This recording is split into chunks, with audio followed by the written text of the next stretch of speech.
Good morning and welcome to Preparing to Survive and Thrive Homesteading channel with Charlie B. So what I was showing you were the crab apples from our crabapple trees. I am going to be, you have to excuse me, there's bugs flying everywhere. They're getting me, they're eating me, they're mosquitoes. But back to the crab apples. These are mostly the ripe trees that are down here. I have some that are just always green, so maybe they're ripe when they're green, I don't know. But I'm literally going to be picking these today so I can freeze dry them, and everybody knows that apples have a lot of pectin in them, and these crab apples seem to just gel so fast. I throw the whole thing in when I cook them and they're fresh, or if I froze them. But like I said, I think I might freeze dry these, but I guess you'll just have to hang on and find out and see what we're going to do. I'm going to flop you around so you can see more of them. I have cats out here running around playing. It's been a really foggy morning, so I had to wait a couple hours before I could come out and start grabbing these. So I'll be bringing you with me on this journey. We're just going to try to get a bucket full, maybe even more today. See how it goes.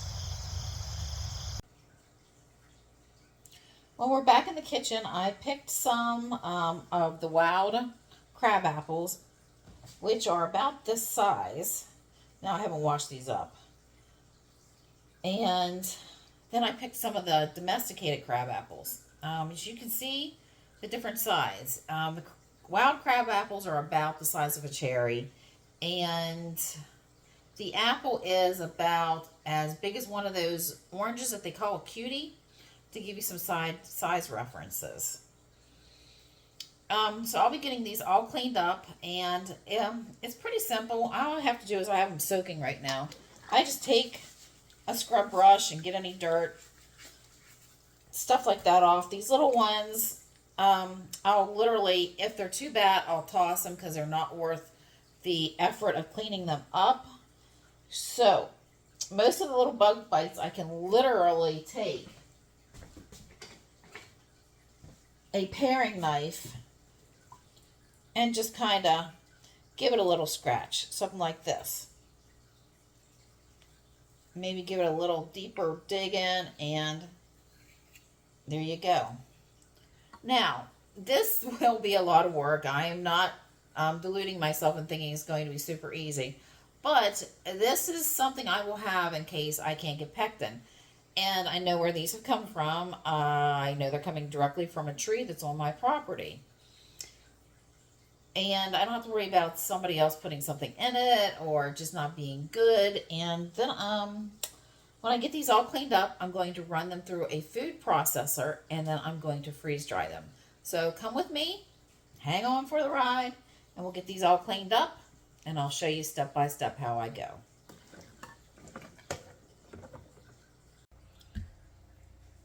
I've been working on cleaning up the apples, and I'm going to put them in my food processor. It's an attachment to my KitchenAid blender, and I'm going to put it into the dicing mode. And right here, this little gadget right here, knob, I can adjust how thick I want the little dices to be. Now, they're not very thick to begin with, but I am going to turn that down as far as I can, because I am going to actually grind this up when it has been freeze dried. So it's down. My KitchenAid is plugged in, and let me bring you up a little bit. Sorry about the shake. I'm starting out with my bigger domesticated crab apples. I'm going to just stick these in here. I cut them in half. I left the seeds in there and also the rinds. Now here comes the noise.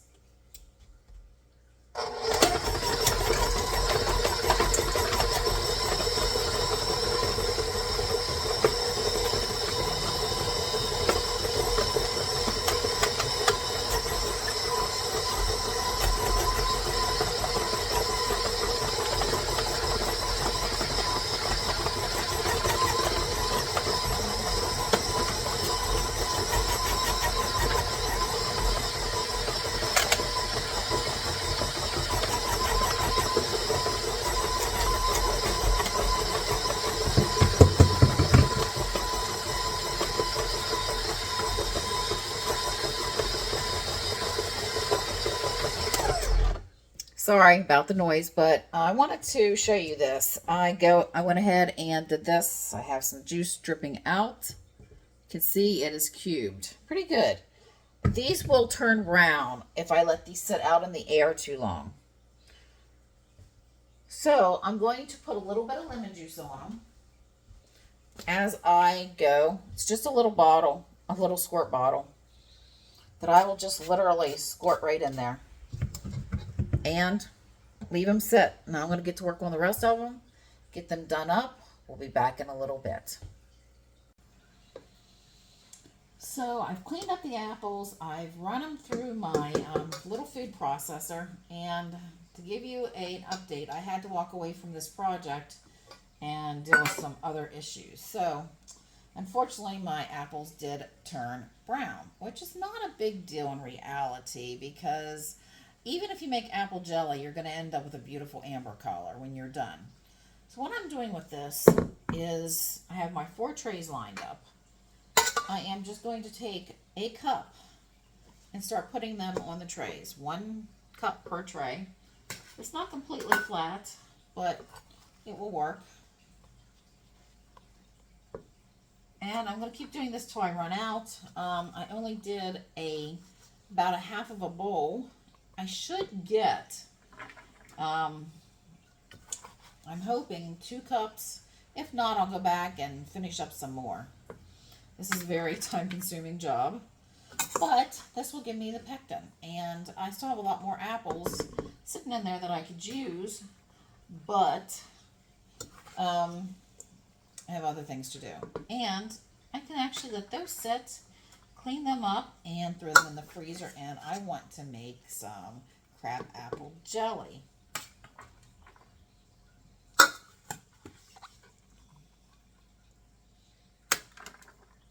Wow, I've already gotten 2 cups on each tray.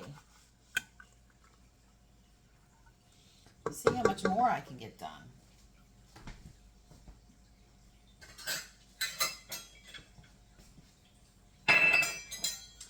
Gonna go for a half a cup now. Don't know if I'll be able to get a full cup on each of them. These trays, normally if it's chunked up, they can hold, when I did peppers, I had 5 1/3 cups that it actually held fairly good. So I know I can get all these apples and then some. Now next year, I am going to probably go out and pick these in August. There will be less bugs. They'll be smaller, but they'll have more pectin in them.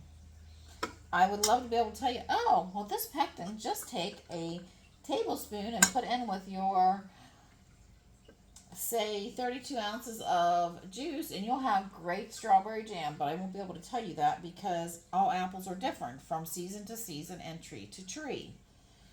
So it's going to have to be one of these trial and errors as I use this. But after I use it once, I can write it down, make a note out of it, and figure out exactly what we need to do. So I'm going to finish filling up these guys. So far, I've got 2.5 cups on here. It looks like I am going to be able to get a total of 3 cups per tray. I tasted one of these crab apples that was getting ripe, and wow, I was amazed. The taste was a sweet and a tart all at the same time, and I was like, wow. So I'm going to try to make some crab apple jelly, and I'm going to try to not use a lot of sugar because I don't want to lose that taste.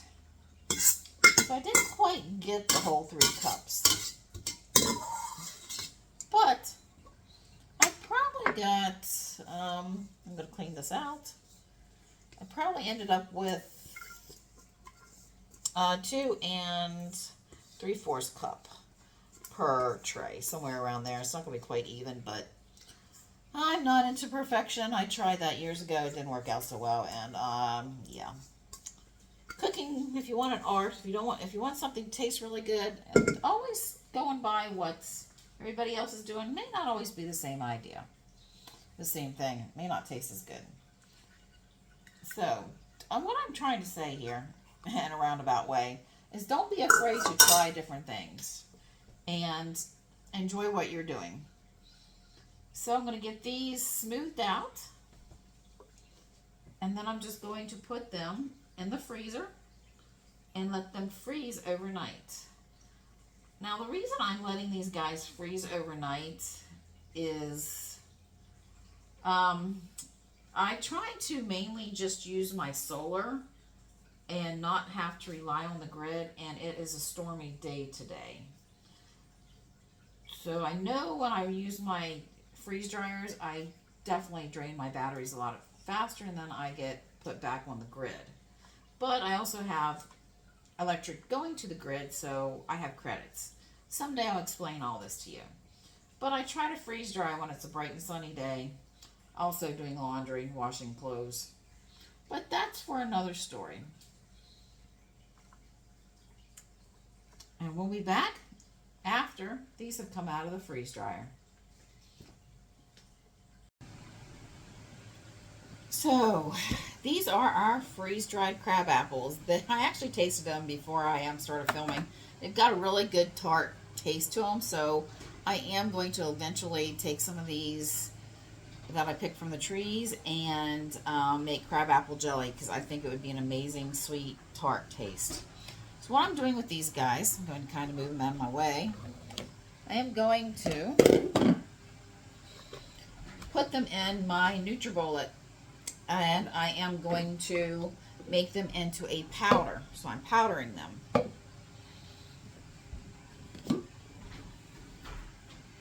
Just going to take my little funnel, and I am going to put each tray in a half-pint bag. They're not very big, but they make it really great because of resealing them if I don't use the whole packet. I have done pumpkin like this and butternut squash and a number of other things that I have actually freeze-dried and then turned them into powder.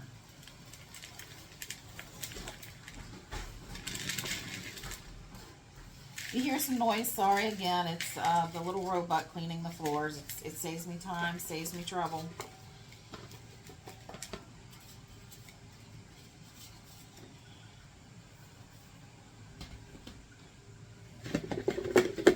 So that whole tray went into there. Now remember, these aren't quite 3 cups. The lid on really good. I'm doing this in a fast motion because I want to definitely get this stuff sealed up before they start absorbing water.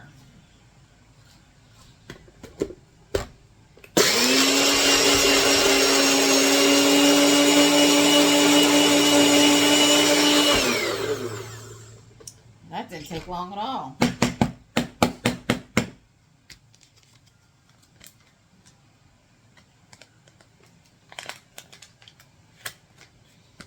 Opening up my bag, because these are the ones that also have the Ziploc seal on them. I realized after the first time I cut one open, I probably won't be able to use the Ziploc seal, but they also have a pleat here on the bottom, so I opened that up to get that in there. This funnel's a little big for it. I might be doing a little bit on the overkill, but that's all right. It works. It's just sitting there. Take the lid off, tap it down,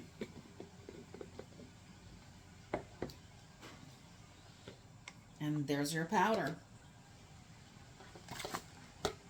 Ooh, now I got apple powder up my nose.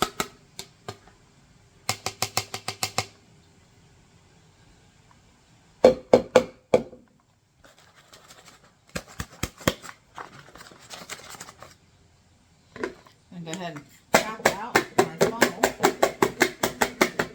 Now this might seem like overkill, but it works. And I am going to tap that into my jar and put it right here.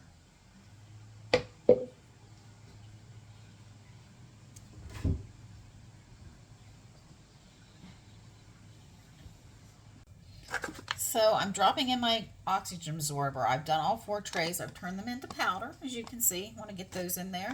I smush out all the air that I possibly can. Make sure the oxygen absorber is down there. And I am going to close this one up.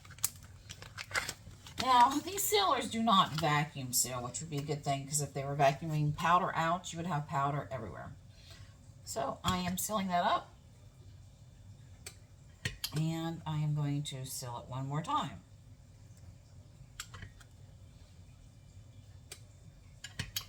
And I want to get the other 3 bags done. And we'll be good to go for some homemade pectin. Well, I have all 4 of our homemade pectin from Crabapples sealed up and bagged. I did notice with these guys, it seemed to be already starting to absorb some moisture from the air. Not sure why, but it did. So I'm going to definitely keep an eye on these as I go to use them. But being that they have a 100 cc oxygen absorber in here right now, and a very small bag that is pretty well at minimal half full, if not more, and they've been sealed double twice, they should be fine for the amount I'm going to use. I'm hoping that I'll be able to figure out exactly how much to use pretty quick when it comes to making jams and jellies. So stay tuned in the future for one of those. And also, please, if you like my content, please like, share, and subscribe. Charlie B signing out.